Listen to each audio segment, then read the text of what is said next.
Ava's moving. All right, thank you guys. I appreciate you. So, Ava, I first want you to tell us a bit about yourself and how you got involved with the Canadian Stuttering Association, and we'll go from there. Okay, great. Thank you so much for inviting me to this. I'm thrilled to be here.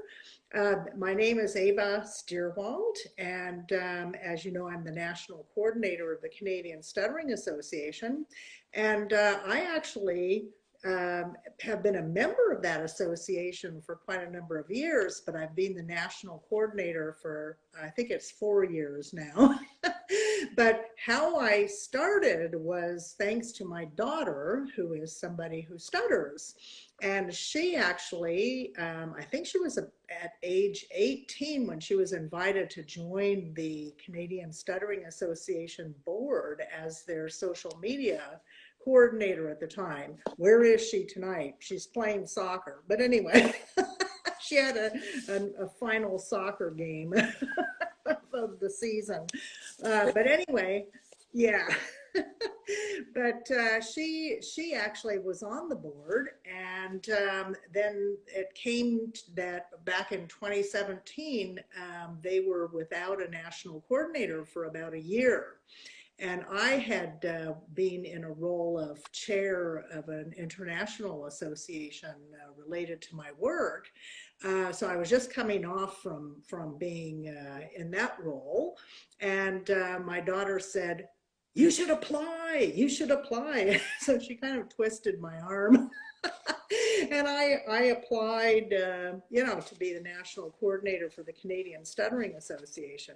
Obviously, the Canadian Stuttering Association has always been near and dear to my heart, as have other stuttering associations as well. And that is because my daughter stutters, so I'm just so grateful to be able to help and to basically, follow our mission at the Canadian Stuttering Association, which really is to promote awareness and understanding of stuttering, to provide support and resources for the stuttering community, and to help persons who stutter to live their lives as effectively and efficiently as possible with their stutter. And to achieve their full personal and professional potential. Well, that's right up my alley, because that's what I've been trying to do as a parent for all these years as well, with my daughter, who is now 28. That's, it's just so, it's so incredible to hear how you've been supportive as a parent to your daughter. And first and foremost, I just want to say thank you for sharing about yourself and for sharing that story. I know there are a lot of parents out there that, including my own, where they've had to really learn different ways on how to support their children that do experience this. And so I want to rewind it back a bit. I want us to talk about a little bit more about what causes it, because I think that's one of the biggest questions, one of the most common questions, is that how does someone end up with that speech disorder? What causes it? Well, that's a very good question. In fact, it's a question that still has not been answered. Basically, researchers have made, significant progress in identifying, some of the conditions that are responsible for the early onset of stuttering, but a real significant cause has not been found. And now they're thinking that it's a neurodevelopmental condition that has multiple factors contributing to its onset. So the other thing they've determined is that it's not necessarily the same for every single person who stutters. So that's why everybody's story is a little different. Like my daughter, who started stuttering at age maybe 7, but just prior to that, was basically called in for speech therapy at her school because she was mispronouncing her R's and her THs. So we just thought, hey, her dad's Italian, he doesn't say the very easily either. It's not a sound that exists in the Italian language, and so and her R's seem to be more like British R's. But anyway, she went in and started getting, exercises to correct those sounds, and then suddenly started blocking those sounds and then started stuttering. So she didn't actually start stuttering when she started speaking or soon thereafter, for example. So people are different. Like some people start when they start speaking, and then I've actually recently met somebody who started when they were 14, and another person who started when he was, I think he's 80 or in his early 80s. So it's very interesting. There can be different causes, I think, or different causes for the onset, but they don't really know what actually causes it. Very true. And I'm just going to add more to that is that we still don't have an exact idea or an understanding of what causes it. A lot of people do think about it gets caused from trauma or from fear. Um, one of the most common misconceptions that happens is that, especially when my mother discovered me having that struggle, was, something terrible had happened to me. Either I was touched and then that's what caused it. But Oh boy. it went that far. But what some people don't know is that stuttering can come up between the ages of 2 and 6. And it can also come much later in life. But these are the most common years that we can see children get them at. And then ideally, you would want them to, ideally just to have them evaluated to go and see how it can be helped.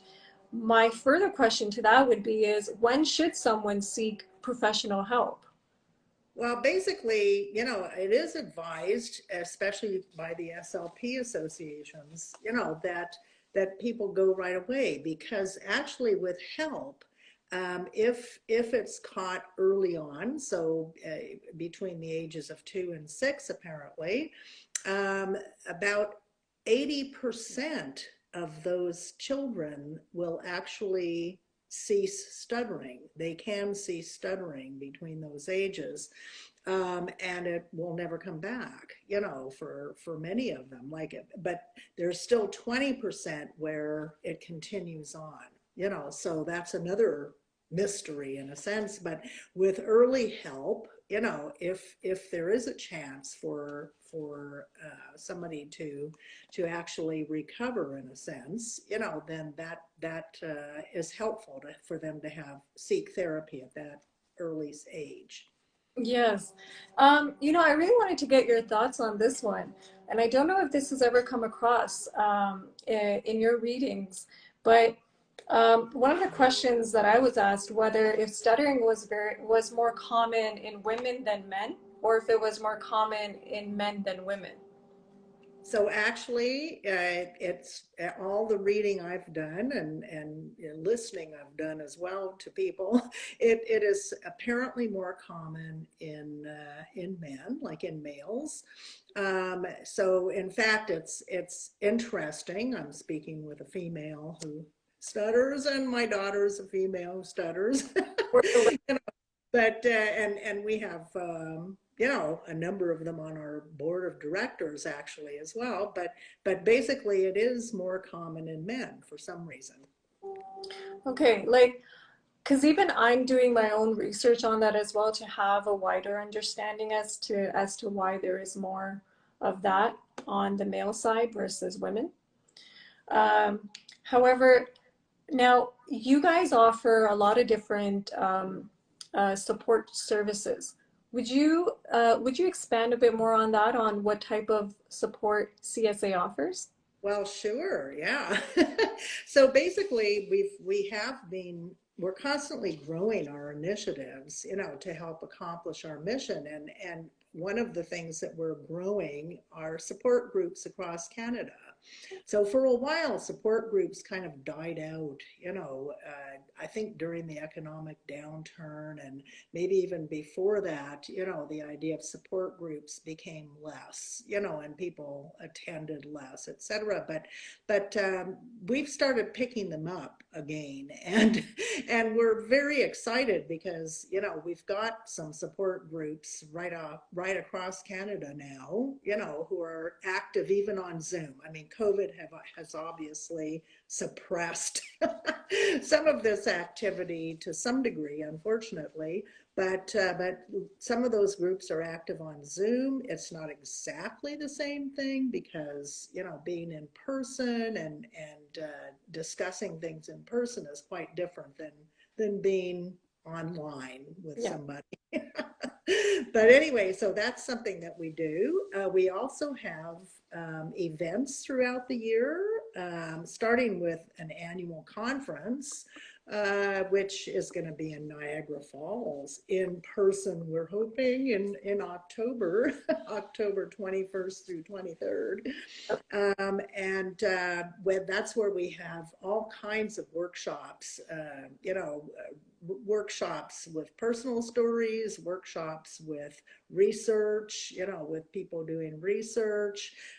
Also, we have an open mic session or two, for example, where people can get up and speak. We've had people get up and speak in front of people, an audience, for the first time ever at some of these, and you can imagine there are some tears involved.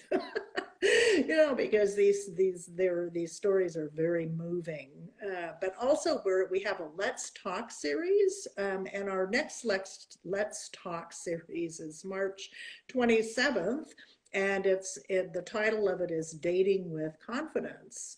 And we have an amazing lead speaker, Jaleesa Bygrave, who has some experience with that, and also who has given some workshops at our conferences in the past, and she's just excellent. So that's something else we do. We do docu-series, so we've screened John Gomez's When I Stutter documentary, for example, and other documentaries about stuttering that come up.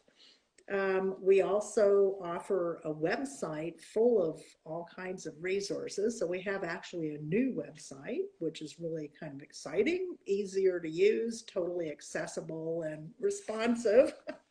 And we're constantly building our resources there for people who stutter, parents, kids, SLPs, teachers, employers, so we're hoping to, constantly keep our resources fresh, but also, match our initiatives that we're working on, right now. We also participate globally in an International Stuttering Awareness Day campaign. And this year we're doing an online petition. So basically we're trying to raise awareness and call out to the media and to film industry, et cetera, asking them to consider putting people who stutter in films, in a positive light. I'm not talking Porky Pig style, for example, which has been the sort of negative display, in the past. And we also, as part of that, light up Canada for International Stuttering Awareness Day, right from the Sails of Light at Canada place in Vancouver through to the Government House of Newfoundland. And we've had the CN Tower light up for a number of years as well in seafoam green, which is the color for stuttering. So if you see seafoam green ribbons, that's what they are, what they mean. Eva, you're sharing such golden nuggets here. I'm seeing a bunch of the comments here below. I just want to highlight them. John, yes, definitely. The information will be posted, and I'll make sure to post this live interview so that way you guys can hear it again. And certainly I'll put the name of the website as well. Ava, you guys are doing so much. You guys are doing incredible things when it comes to raising awareness and really normalizing the conversation and removing that stigma, that negative stigma that still sustains even in our workplace is also what we're seeing. Are there also other challenges that we're still seeing other than the workplace?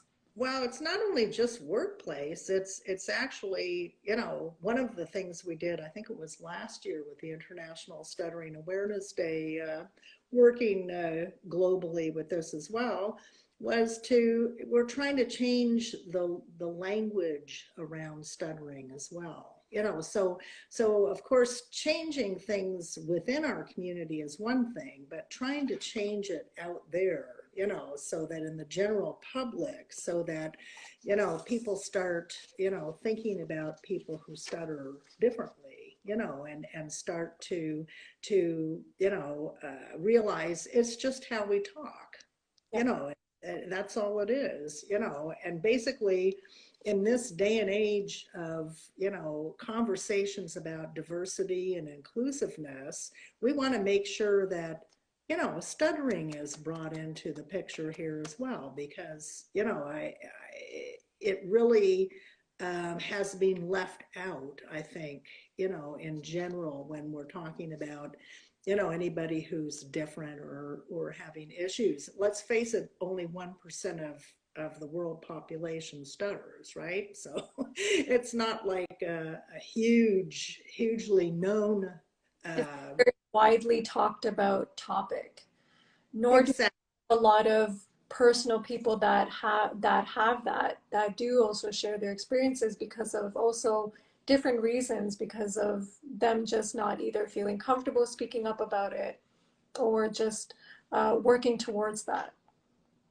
Exactly. Yeah, it's true. And so it's a challenge, and it's a challenge for an association to try and get that word out as well, because it requires, well, obviously invitations like this, but it requires getting networking and getting contacts out there and this sort of thing. So one of our initiatives is employment advocacy, and you mentioned employment, and John Kenny is our board director coordinating that initiative, but he's also working with an international group called 50 Million Voices.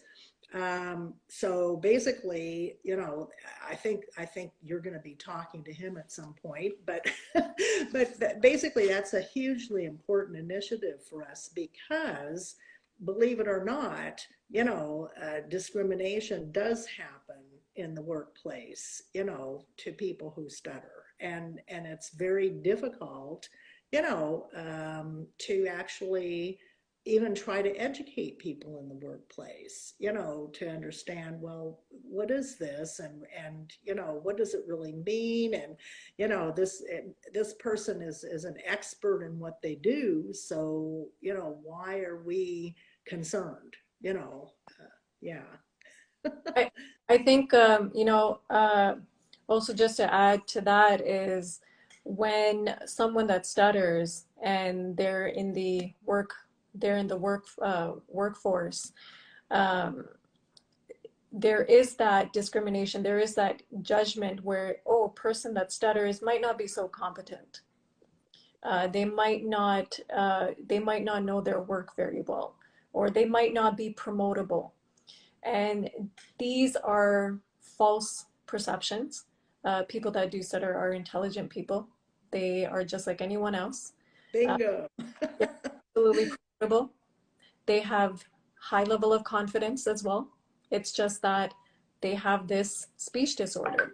And it's unfortunate that we are still facing that. We're still facing people that are making fun of other people, even in our adult age, that do stutter. Exactly. And then just an inconsiderateness as well, and how, because of lack of understanding, and how to, handle a situation with somebody who stutters, for example. I remember my daughter went to our local fair, and she was meeting her friends who were already inside the fairgrounds. And she went to purchase her ticket, and the guy at the ticket counter, she stuttered when she asked for a ticket, and the guy at the ticket counter said, "Oh no, you don't have to pay." And she said, "Yes, I have to pay. I'm buying a ticket." "No, I'm sorry, you don't have to pay for this. You can go on in." "No, I have to pay." She was insisting on paying, and then he finally said, "No, you don't have to pay because you're handicapped." And then he calls out to the guy at the gate. He says, "Let this one in. She's handicapped." And yeah, I mean, so then she walks over to the gate, and everybody's kind of looking at her, wondering, well, she doesn't look handicapped. Like, Really look handicapped, but vocationally handicapped. Is that what it was? I mean, it's stuff like, great, thanks, but also, yeah, great. How do I feel about this? How do I feel about that title all of a sudden?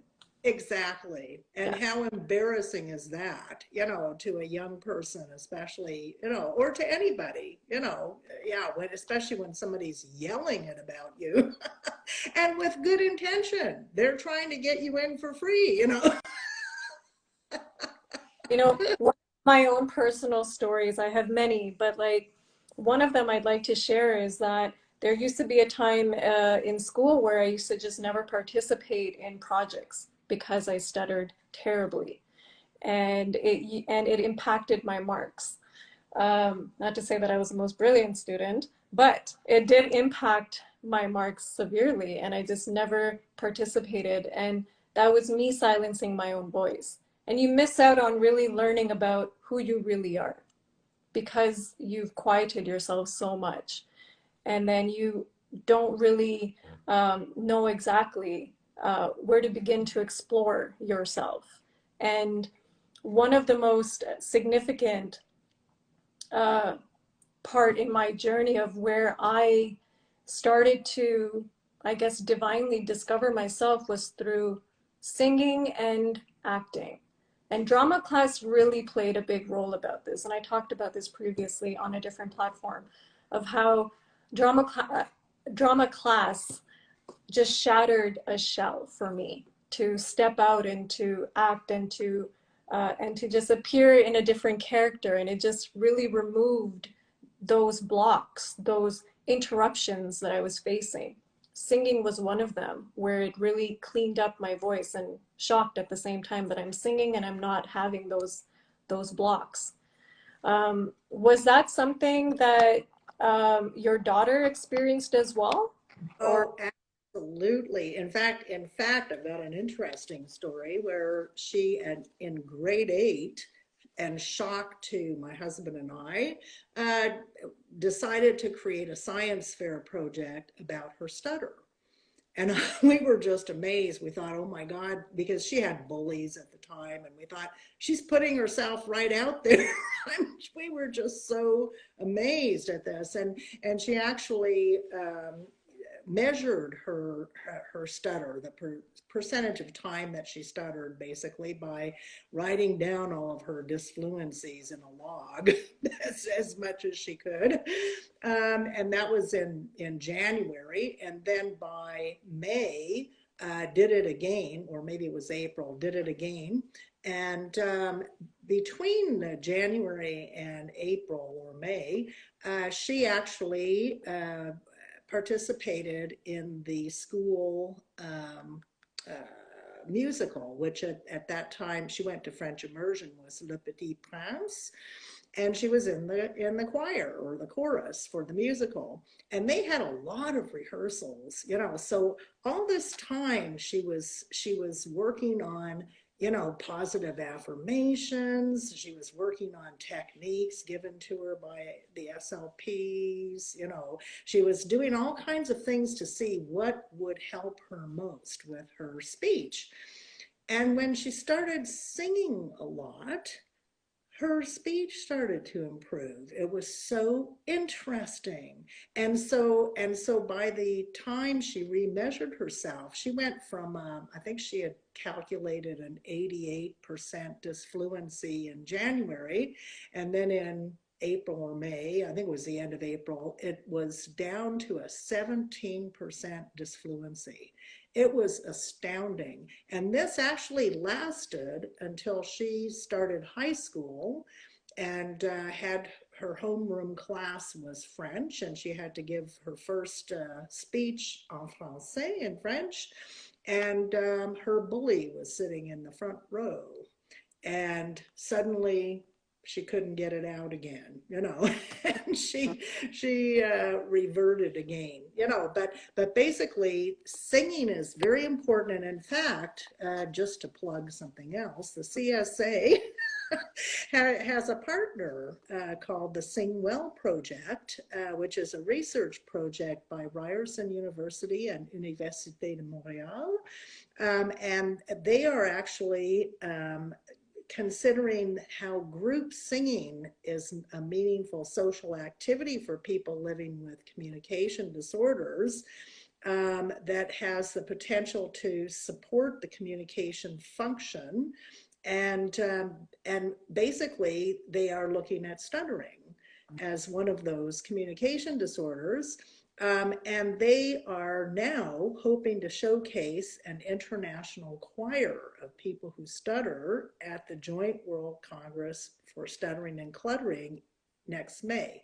And I would love it if you would be interested in joining that international choir as well. Oh, wow. Thank you for thinking of me. I'd love to. I'd love to. Let me know how I can support and be a part of it. I'll be there. Thank you so much. And then there'll also be later on, as they're moving forward with this project, be starting choirs, I think in Toronto and Montreal to really do the research, so I'll keep you posted on those. Oh, for sure. And thank you for sharing that story about your daughter, because I just know as like for children, for us, we grow up with such this thing is always on us. It's always on our mind. How we're going to be speaking, which route are we taking? I call it the scenic route. And I know I you, love that. I know you love that term. And I coined it many years ago. As soon as I would hit a roadblock and I would start to stutter and I would just have repetitions, my mind would go inside and I'd be like, okay, I got to take a different route. I got to take the scenic route, and I have to put in more connecting words just to get to my point because I couldn't say it so succinctly. And I love being succinct. I love being efficient. I love being concise. But for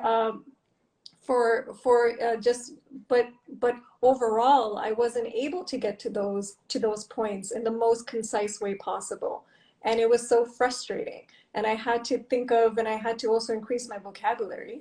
So that meant more reading, and had to also connect more words to just get to the point. It would take a longer route, and I would have one of my friends tell me like, okay, so you basically mean this? And then I would be like, ugh. In my head, I'm like, yes, thank you. I know I sound like an idiot now because I took the longer route, but whatever.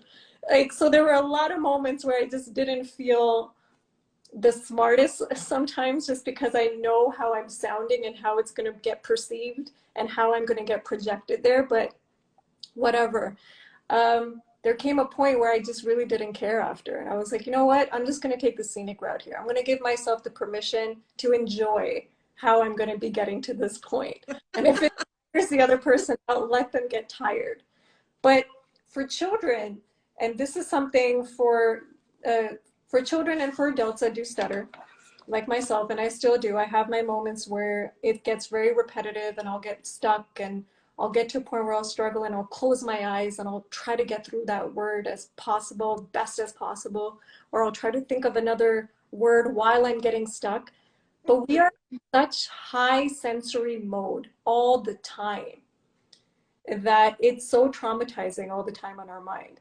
But one of the things that I want us to discuss about is how we can support people that stutter. What kind of support would help calm us while we're speaking, and they're recognizing it. They're seeing that we're stuttering. You see that your daughter stutters. What have you had to learn to help support her in those moments? And I know as a mother, you want to fix it so badly, but you also have to give her that space to go through it. What are some of the things that you had to learn to support? Oh yeah, we learned, both my husband and I had to learn a lot. I mean, initially, we were constantly telling her, slow down, take your time, relax, and also interrupting her, and finishing sentences, and so we've learned that when she's speaking, we listen and we keep eye contact with her and we let her finish what she's saying. So basically, we're not interrupting, we're not trying to second guess. And that's one of the hardest things, is not to, speak for her, because I do that with my friends, for heaven's sake. You know how you know people so well, and you're reading, you know exactly what they're going to say, and you go and say it before they do. It happens. We get excited. Exactly. But I do get told off by my daughter when I do that. So in a nice way. Mom. Oh, but basically, remaining calm yourself, and just I just, send loving energy to her. Like I'm a believer in positive, loving energy, and so while I'm listening, I'm also sending loving energy her way, and of course, and looking at her in a pleasant way. I tend to smile a lot, so I'm probably smiling unless she's telling me something really awful that happened to her that day or something, but also just, that's how you can support, a person who stutters when they're speaking, basically, and it's hugely important. Oh, absolutely. I'm gonna snowball onto that, and I'm with you there. That being calm and and having that additional amount of patience, it is a learning habit too for both sides. I would say it doesn't come naturally sometimes because, like you said, there are moments where we just want to step in and just say something. Um, but in those moments, what I found that has helped me is to not interrupt me there. It sucks. Sometimes, we can't help it, but I'll lose, I'll lose the window of speaking fluently, and then I'll struggle right after on the next one, or I just won't say anything. But what I found that has helped me is like just to hold space. Like if you are seeing that I'm struggling, then just let me struggle. Hang on, hold on. I'll be there in a minute. I'll be there in less than a minute. But I also just find just allowing that space to just be. Um, what I found that didn't help in my journey with at home between my mom and I was that her trying to fill in what I'm about to say.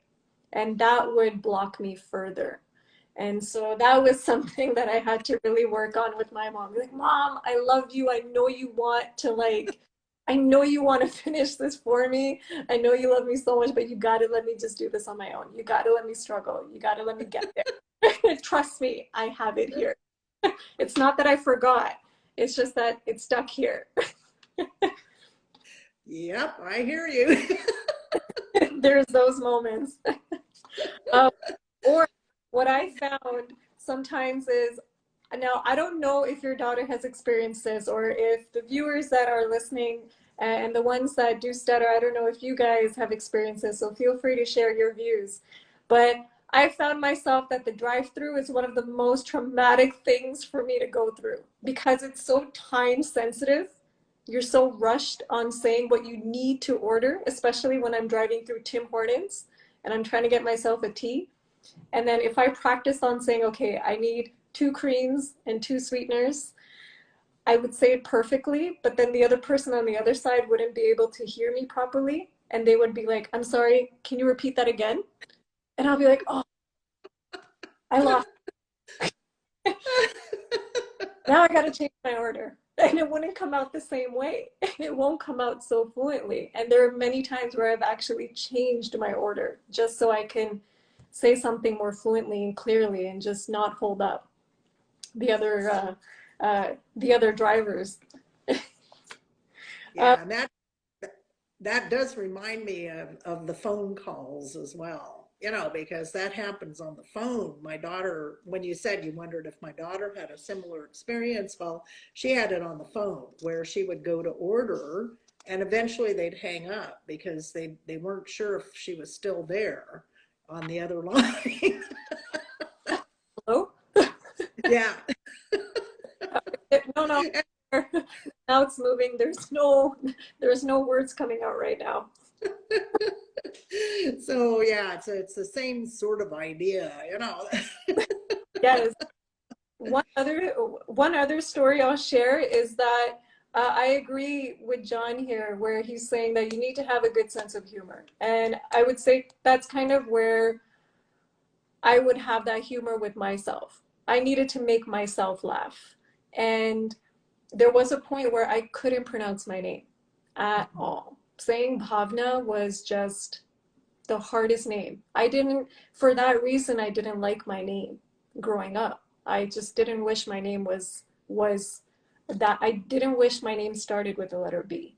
I wish it started with the letter Z or an R because it was really easy for me to roll off of. And so trying to connect with Bhavna took me forever. And then the only way that I knew when I really like sat with myself and thought about this, and I don't know if your daughter was also struggling with saying her name. I'd like to learn about that.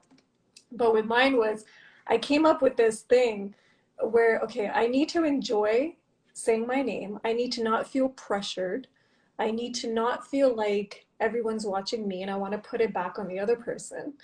And when I really sat down and understood what my name meant, which means feelings in Hindi, it means emotions, deep feelings. And when I actually heard how it's supposed to sound, bhavna, very soft, I figured, because also the other thing was a lot of people couldn't pronounce my name right. And that was my biggest pet peeve. I was being called Bhavna. I was being called Barna. Don't ask me where people are hearing Barna. I don't. Okay. There was Barfna. Ew. Why? Oh, Um, but eventually I got to the point where I was like, you know what? Let me just teach people how to say my name and make them uncomfortable so I can have a laugh. And that was anytime a person would try to say my name, I'll be like, okay, you know what? Let me help you. The way to say my name is you got to whisper it. You got to whisper it. You got to really feel it. And that would make other people so uncomfortable, but they would also laugh. So that became a big icebreaker for me, is what I noticed is, oh, this actually makes people laugh. That's good. So it actually made me laugh because I was enjoying that too with them. And they're like, oh my God, I don't know if I can actually say her name right now. And I was like, no, no, you can say it. And then they would say it and then they would start laughing. And then I slowly developed my own confidence back into my name. And that was just me reconnecting and having some fun with my name again. that's phenomenal. That's what a great story, you know, and a great way to, you know, make it a joint experience in a sense, you know, with the people who were trying to say your name. You know, I think that's fabulous. Yeah, my daughter struggled with her name as well, but she didn't come up with an easy solution. You know, her name is Alexandra. Yeah, but she calls herself Alex, you know, but still, you know, you can imagine, you know, when you're on the playground and your people are tossing a ball in a circle and you're supposed to say your name when you catch the ball. And of course, It would be a while before her name would come out, but everybody's waiting because then as soon as you say your name, you're supposed to throw the ball.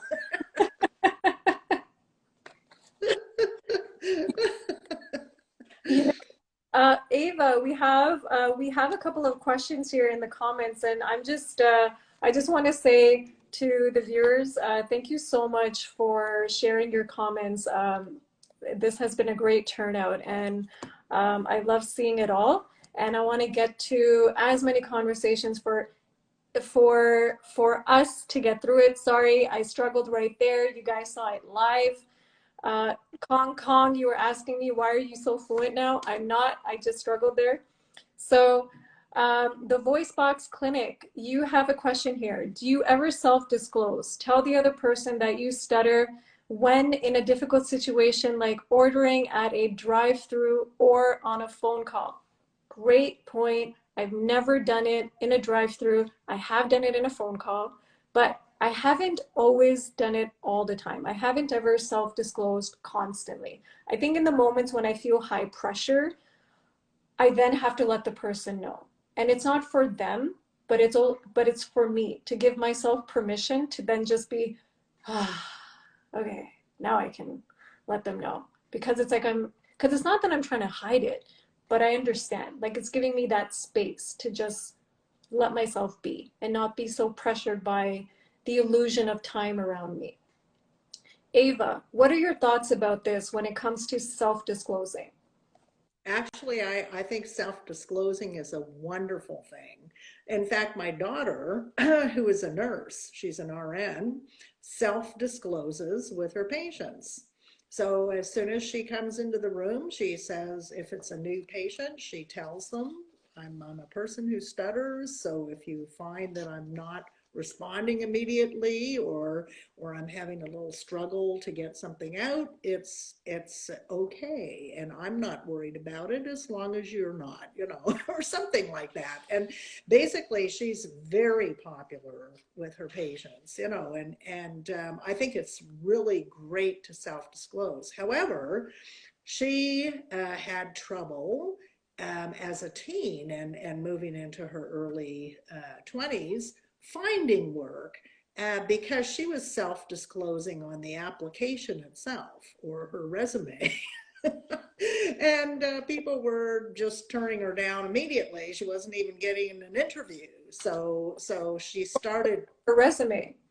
Right. Mm. So she started removing that, from an application or resume or whatever. Not this, these weren't professional jobs. These were jobs that were to help her get through, school basically, and so she she stopped putting it on her on the applications, and then she started getting interviews, and then she would disclose in the interview, and then they would realize, oh, this is somebody we're really interested in, and and she would get hired. So I think it's good especially in an interview, or when you're first meeting somebody. I think it's a great thing to self-disclose. That's my opinion from her experience. I, uh, I agree with that. And I didn't start self-disclosing until much, much later. And that's a very good idea as well. I wish I had that strategy when I was working in the corporate field. And I would have then mentioned that during my job interviews, because job interviews and we weren't the best of friends. I would be sweating bullets, Niagara Falls coming down my underarms, not fun. No, the other thing I want to mention is that, like just to go back to Kong's view there, I definitely have improved on my speech, I would say. And that's because some of the things that I've done is I've put myself out there on purpose to make myself very uncomfortable. And I found that when I'm very uncomfortable and I put myself out there in public, there's this adrenaline rush that comes in and it just washes away the speech, a good chunk of it. I wouldn't say all of it, but a good chunk of it just kind of clears out because I'm thinking about something else other than my talk. And my focus is more so on the topic rather than how I'm going to get it out. So I find like I psych myself out when I do that. And maybe that's something that, you know, we can add to that, is that if we talk more about it, if we actually, you know, if we're able to just give ourselves permission to self-disclose publicly, that might also help us to not only spread the awareness, but to also just continuously clean our speech up and make it a bit more fluent. What are your thoughts about that? Yeah, I think that's a great idea. And it sort of reminds me of when my daughter went to her first conference on stuttering, and it was actually the National Stuttering Association conference in the U.S. And that was before we knew about the CSA. And she went there to meet the screenplaywright of the King's Speech, who was the keynote speaker, David Seidler. And she ended up meeting him. That's what took us there to start with. But not only that, she started the conference out completely blocking, and by the end of the conference, she was stuttering up a storm, but she was getting her voice heard. And this was a big epiphany for her, because before, of course, she was trying to prevent, the stutter from happening. But as soon as she was talking to a lot of other people who stutter, and this was sort of, the natural way of speaking at that conference, her stutter came out and she started stuttering. And when we left the conference, at first I thought, oh, I don't know if this is worse or better, until I heard her with her high school friends who spoke like gunfire, basically, and she never got her word in edgewise or any other way. And then all of a sudden, there she is, getting her word in, being heard, and before the end of that summer, she was much more fluent with her speech, because she had kind of just accepted that she was going to stutter, so she took away all that sort of, emotion and tension and everything that comes with, and fear, I guess, that comes with, trying to prevent it from happening. Oh, yes.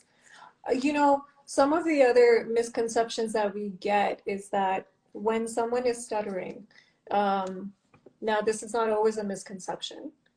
There is also truth to this too, but it's not always the case. Is that when someone is stuttering, it's either they're nervous or they're stressed out or they just have a lot going on. But that's not always the case, is it? Absolutely not. In fact, I find that Alexandra will stutter when she's totally relaxed, when she's with us, and normally her speech is quite fluent with us, and then all of a sudden she has stuttering happening. And we don't know what has caused it, but it's just there, it comes out, so no, it doesn't, I think basically, if she is extremely tired, she might not be as fluent, but who is, right? None of us when we're tired, or and also super stressed. But if it'd have to be really super stressed about something. But basically, I think for the most part, it's always a surprise when it happens. It is always a surprise. I mean, it's a constant surprise for me. I was like, oh, I didn't know I was like recently. I'm actually struggling on the letters S and F for some reason, and I have no idea why. And it's been happening for the last like 3 years, maybe 3, 4 years. So I'm finding myself a bit working on that. So I've started to sing again to clean it up, Wonderful. to be a bit more consistent. But Ava, we have a really, really, we have a very good question here by Ash Bash. Thank you for your question. Does Ava slash Bobs, me, have any advice on how to best interact with an individual who stutters? Ava, you first. How to best interact with somebody who stutters? Basically, I would be myself, you know, and I would be extremely, I'm a good listener. I would listen, and I would keep constant eye contact with that person, and be completely really meeting that person more from a spiritual perspective, you know, rather than a physical perspective. But I tend to meet people that way anyway. But basically, you know, meeting that person without sort of the judgment that, oh, this is somebody who stutters, you know, I have to think of this and this and this. No, it's more just a natural, you know, way of conversing with that person, and um, you know, knowing that I'm not going to, and I don't tend to interrupt people anymore. So I'm not going to interrupt that person, probably just more naturally now. But basically, just meeting that person, you know, from who that person really is inside. Uh, Very great points. I agree with all of that. It's to really meet them from a spiritual space versus from that.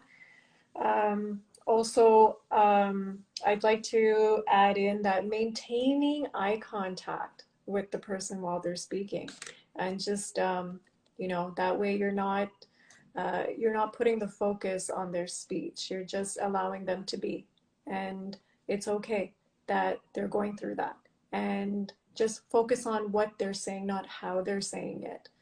And that's what really matters. And that's something that I appreciate a lot, is when the attention is more so on what I'm talking about versus how I'm saying it.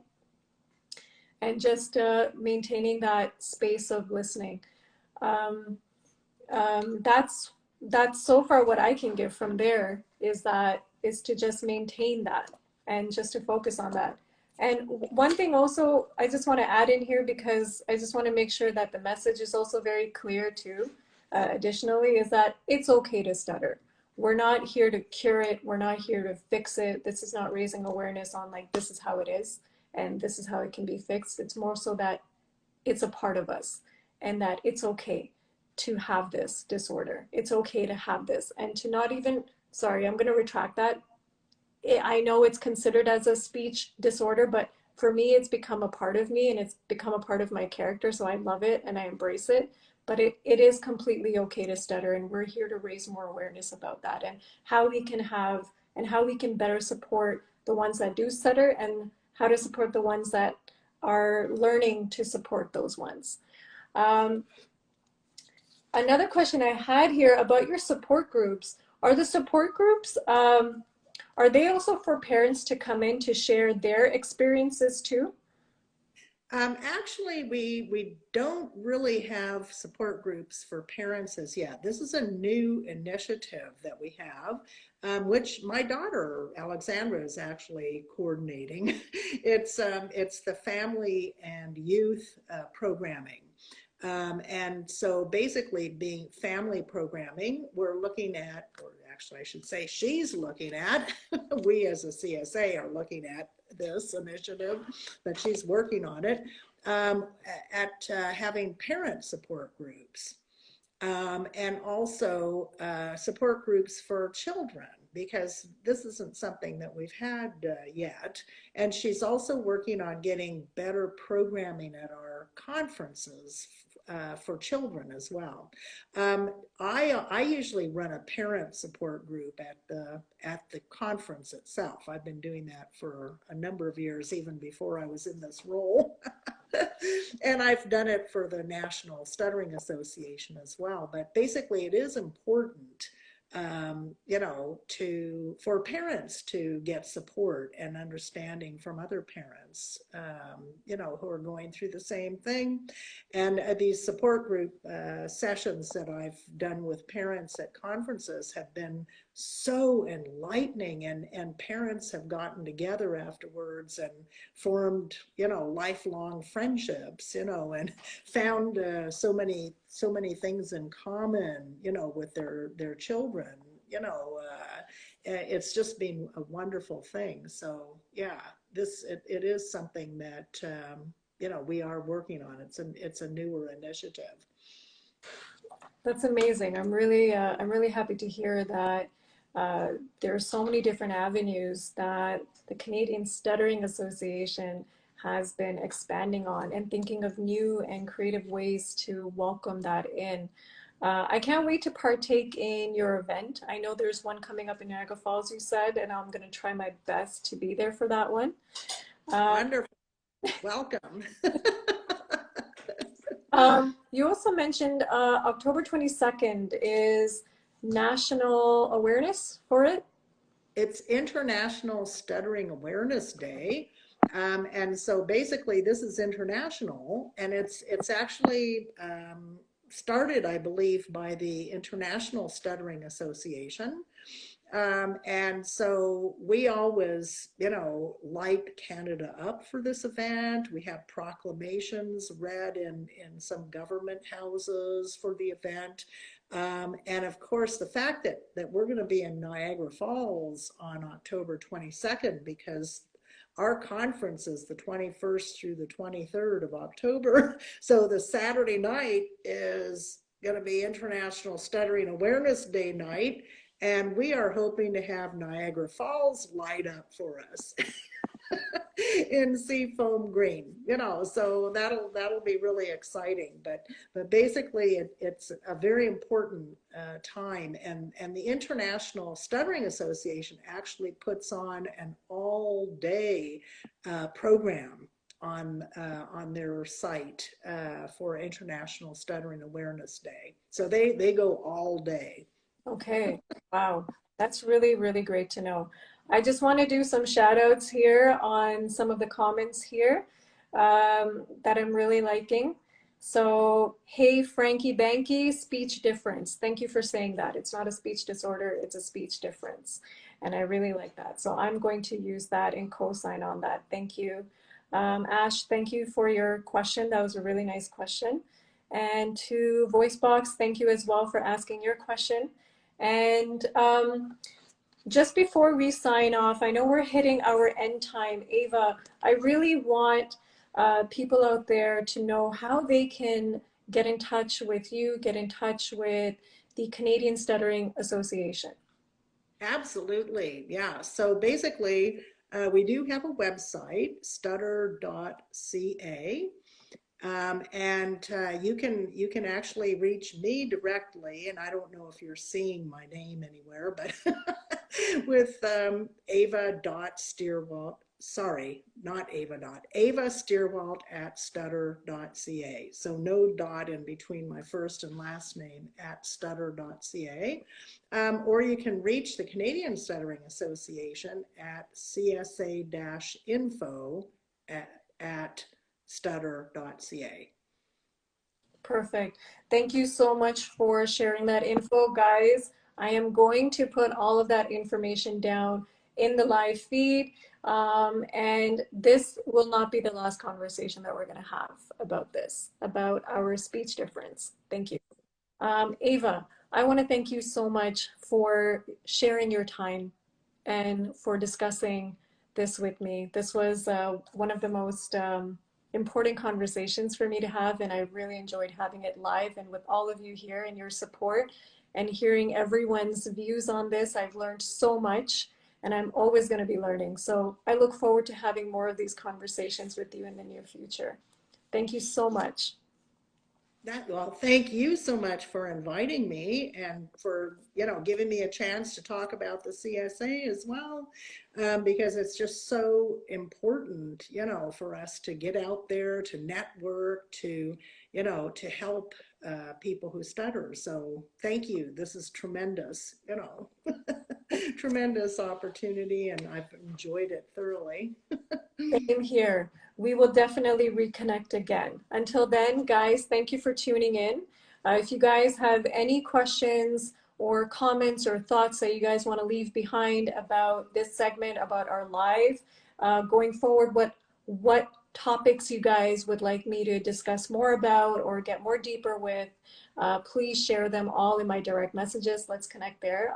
I'm looking forward to talking with you all. Thank you again so much, and have yourself a good night, everyone. Bye. Good night.